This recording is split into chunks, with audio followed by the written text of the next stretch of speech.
Hello mga mare, walang nagtatanong pero ito talagang kalaro ng tortculets ay kung saan saan napapadpad. Talagang gubit na pa nga sa kalsada. Yabang yarn. Pagkatapos nga pala naming mag-gym, ito naisipan kong ayain si Boss _ mapagmahal 143 sa Chipotle. At ang first one talaga ay may toyo kapag alam na nag-video ako, kita nyo naman kung paano maglakad.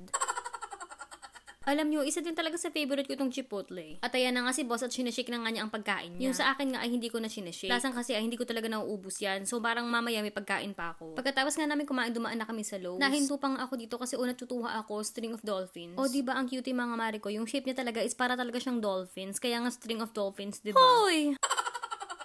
At ito na nga talaga yung pinunta namin dito mga mare ko. Ayan, naisipan nga namin kumuha pa ng mga ganyan. Yung ginagawa naming bakod sa may backyard. Basta ayun, diba? So ko din kasi magtambay-tambay sa backyard. Upo-upo, magmuni-muni, gano'n. Pero nga kasi diba, ang mga alaga ko talagang mga pagong ay talagang ginagawa nilang trumpo yung mga furniture ko dun sa likod. Kaya para nga hindi magbale-balentong ang aking mga upuan, lamesa, lalagyan ko na din ng harang. At huwag yun ang pansinin ang kanyang paglalakad dahil alam nyo na. Para nga makasave time kaming dalawa, ayan at magbabayad na nga daw siya at ako naman pupunta naman ako dun sa kabilang section para bilhin yung iba pa namin kailangan. Hindi nga mga mare ko, ayan, naabutan din niya ako dito dahil talagang nalibang ako sa mga halahalaman. Dahil wala din naman kaming truck, ayan para-paraan, buti na lang kasya sa sasakyan ko. Hindi naman ang mga bahay mga mare ko, ito at nagvo-voice over ako at kailangan ko nga ng extra tulong ng boss. How much is your talent fee? I can't see it. Hey, you just hold this. Hold this.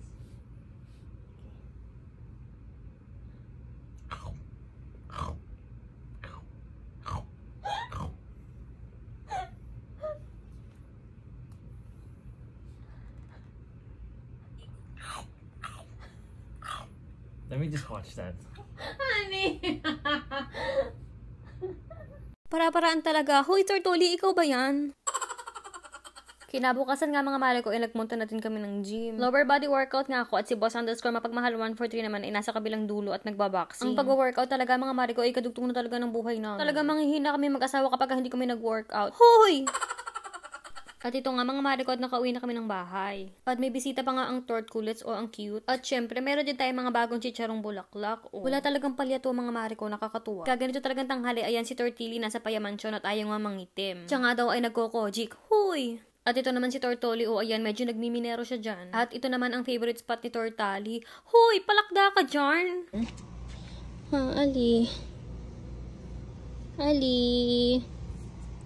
Ali, boo. Wala, ano siya? Chill mode siya, oh. Ali. Ali. And, ayun na nga. Ali, come on. Hello, Ali. How are you, Ali? How are you? Oops. Uy, nagpapalambing, oh. Ali.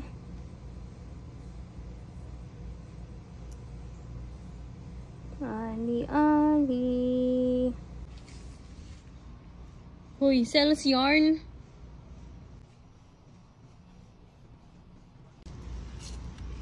Oli, ano naman Oli? Gusto mo din? Yes, I know. Tingnan mo, puro ka lupa, Oli. Puro lupa si Oli. Parang nararadar ko din na gutom na nga din sila, mga mare ko. Bet ko nga silang lutuan ng rice saka fish. Hoy, ayan, may fish! Talaga pwedeng mawala ang rice mga mare ko kahit na nandito kami sa US, no? Kaya ayan na nga, ready na nga natin yung mga pipino rin at ayan na magsisilbing kanin ng mga pagong. Hoy, kanin daw!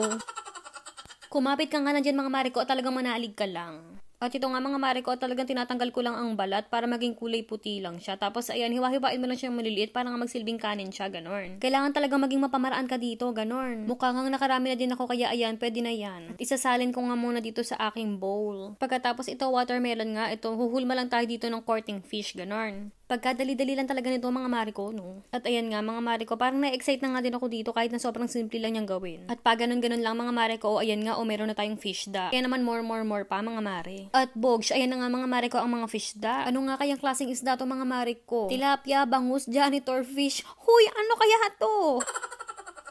At ayan na nga at nailabas ko na nga din pala ang pinggan ng tortculets. Magkaroon na nga din tayo ng konting katuwa. I-share mga Mariko yung mga pets na meron kayo dyan sa comment section. Share a little story about dun sa pets nyo. At huwag kalimutan ang Gcash number ha. Pipili nilang ako dun ha. At ayan nga mga Mariko at inaayos ko ng mga fish da ng tortculets. Siyempre tigda-dalawa sila. At ito ilalagay na nga din natin yung kanin. Uy 1/2 cup lang ha. Wala nang extra rice to. At para nga sa final touch wood, buran na nga din natin ng calcium powder ang kanilang kanin. At bago nga rin sila tuluyang kumain, ito nga muna at lilinisin ko muna ang kanilang pond. Papansin talaga minsan tong mga to, tingnan mo, lalapit tapos biglang aalis. Ay, talagang pagkakakulit-kulit talaga. Naman pala umalis ay parang nga tawagin pa ang isang miyembro ng pamilyang makulit. Bogs, ayan, nabombit tuloy kayo ng di oras. Ang nagustuhan din naman nila at talagang mainit ngayon. Siguro nga ay nagpapapansin lang ang tortculets dahil nga talagang nagugutom na din talaga sila. Ramdam ko itatawagin nga ang kanyang mga kapatid, kita nyo. Bogs, talagang hindi ka nagkamali maring sisi. Kaya ito na nga, sige na nga at mapakain na nga sila. At ayan na nga at lumalafang na nga ang tortculets at feeling ko naman ay nagustuhan naman nila ang rice at ang fish.